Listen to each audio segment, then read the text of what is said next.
Welcome once again to our Advent Memphis Minute. We're happy to have you this last week in the season of Advent with Christmas now just around the corner. I love Christmas music. I love chocolate. I love my wife. I love my children. I love my neighbors. I have even come to love myself. Even though we're using the same word in every one of those statements, we all understand the differences in the kind of love that we're talking about. In the Greek language, there are 6 different words for love in order to express those differences. Love, in all of its nuances, is something that we all feel and that we all desire. Most of you will remember this. What the world needs now is love, sweet love. It's the only thing that there's just too little of. What the world needs now is love, sweet love.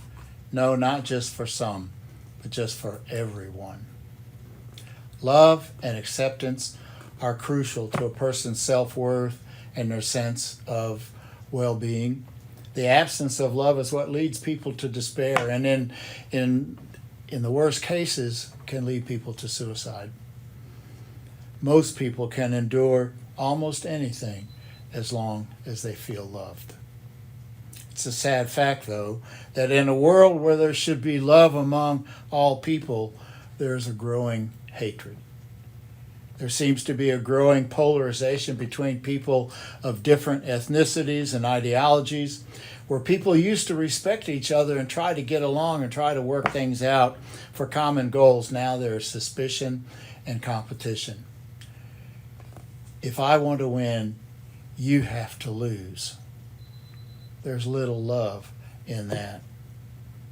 It really is true. What the world needs now is love, sweet love. We need a power, a presence in the world that can cause love to grow in people's hearts. What we're about to celebrate in a few days is just that. The greatest expression of love to come into the world that there ever was. It's God Himself coming to live with His people. In 1 John 4, we read, God is love. In this, the love of God was revealed to us, that God sent His only Son into the world so that we might live through Him. Can there be a greater love than one that would cause the Creator and ruler of creation to leave His throne and confine Himself to this tiny corner of the universe? What kind of love does that? City Alight, a praise team from a church in Australia, has a great song entitled, What Love My God. It begins this way. What love, my God, would bring you down to earth? What king would take a low and lonely birth? What king indeed? What kind of love? We live in a world that has too little love, and we've all contributed to that problem. We do not always love as we should. We are all part of the divisions that exist, even if we try hard not to be. Yet, even in the midst of that, there is a love that is great enough to overcome.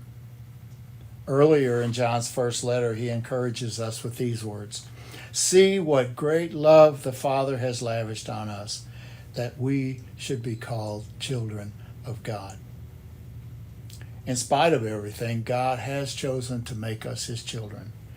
The depth of His love can be seen in the child that He sent into the world, a child that was as helpless as any, but went on to be the conqueror of sin and death. God's love is a compassionate love that forced Him to act, and Jesus' love is a sacrificial love that made us righteous in God's sight. Through Christ, we are all loved and accepted by God.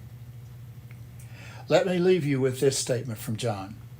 If God so loved us, we also ought to love one another. May your celebration of Christmas be filled with love. Thank you for joining us on this Advent journey.